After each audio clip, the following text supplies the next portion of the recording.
ലൂസിഫറും എംബ്രാനും വെച്ച് നോക്കുമ്പോൾ ഒരു കഥാപാത്രത്തെ അല്ലെങ്കിൽ ഒരു വലിയ കോൺഫ്ലിക്റ്റ് കൊണ്ടുവരുന്നതിൽ ഏറ്റവും മികച്ചതായിട്ട് തോന്നിയത് എംപുരാൻ്റെ ക്ലൈമാക്സ് ആണ്. അതിനെക്കുറിച്ച് കൃത്യമായി പറയണമെങ്കിൽ ആദ്യം 2 പേരെക്കുറിച്ച് വൃത്തിക്ക് പറഞ്ഞു തരാം.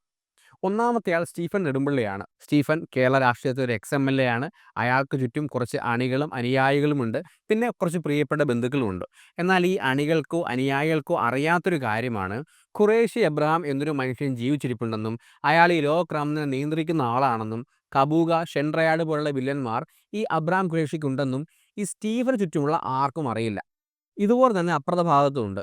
ഖുറേഷി എബ്രഹാം എന്ന ആൾക്ക് ചുറ്റുമുള്ള ശത്രുക്കൾക്കോ അനുയായികൾക്കോ ആർക്കും അറിയില്ല സ്റ്റീഫൻ എന്നൊരു ഐഡന്റിറ്റി ഉണ്ടെന്നും അയാൾക്ക് ചുറ്റും ഒരു പൊളിറ്റിക്സ് വർക്ക് ചെയ്യുന്നുണ്ടെന്നും. ഇവിടെയാണ് അയാളുടെ ഐഡന്റിറ്റി രണ്ടായി സെപ്പറേറ്റായി പൊന്നുപോലെ സൂക്ഷിക്കുന്നത്. അവിടേക്കാണ് ക്ലൈമാക്സിൽ വില്ലൻ കയറി വരുന്നത്. ഏറ്റവും ഒടുവിൽ MI6 ബോറിസിനെ, അതായത് അബ്രാമിൻ്റെ ചാരനെ നിർത്തി കൊല്ലുന്നതിന് മുമ്പ് വില്ലൻ പറഞ്ഞൊരു കാര്യമുണ്ട്. റോബർട്ട് ഞങ്ങളുടെ ചാരനായിരുന്നു, a spy for a spy. അതായത് റോബർട്ടിനെ നിങ്ങൾ കൊന്നു, അതുകൊണ്ട് നിങ്ങളുടെ ചാരനായ ഒലിവർ ബോറിസിനെ ഞാൻ കൊല്ലുന്നു. ന്യായമായ കാര്യം. രണ്ടാമത്തെ സെൻറ്റൻസാണ് സൂക്ഷിച്ച് കേൾക്കേണ്ടത്. കബൂക എൻ്റെ സഹോദരനായിരുന്നു, അതുകൊണ്ട് ഞാൻ നിങ്ങളുടെ സഹോദരൻ എടുക്കുന്നു, A brother four A brother. അത് കേട്ട ശേഷം അബ്രാം ഖുറേഷി ആദ്യം തിരിഞ്ഞു നോക്കുന്നത് സയ്യിദ് മസൂദിനെയാണ്. കാരണം അബ്രാം ഖുറേഷിക്ക് ഉറപ്പുണ്ട് എൻ്റെ സ്റ്റീഫൻ എന്ന ഐഡന്റിറ്റിയിലേക്ക് വില്ലൻ ഒരു കാലത്തും വരില്ല എന്നുള്ളത്.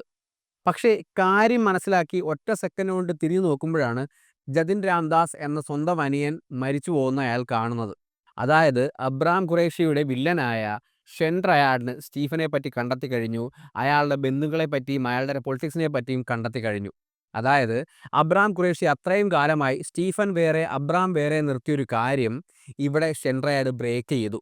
സ്റ്റീഫൻ്റെ മുൻ വില്ലനായ ബോബിക്ക് പോലും അത് കഴിഞ്ഞിരുന്നില്ല. അതുകൊണ്ട് തന്നെ ഈ ലോകക്രമത്തെ, ഈ ലോകത്തെ മുഴുവൻ നിയന്ത്രിക്കുന്ന അബ്രാം ഖുറേഷിയുടെ ഏറ്റവും വലിയ വീക്ക്നെസ്സിലേക്ക് വില്ലൻ ടപ്പേ നിന്ന് കൊണ്ടുവന്നു. കിഡിലൊരു വില്ലനെയാണ് അവരവിടെ ഇൻട്രൊഡ്യൂസ് ചെയ്തിരിക്കുന്നത്. പക്ഷേ ഇത് വളരെ കൃത്യമായി ഇത്രയും ആഴത്തിൽ ഇത്രയും പഞ്ചോടുകൂടി തന്നെയാണോ സിനിമയിൽ അവതരിപ്പിച്ചതെന്ന് ചോദിച്ചാൽ എനിക്കൊരു സംശയമുണ്ട്.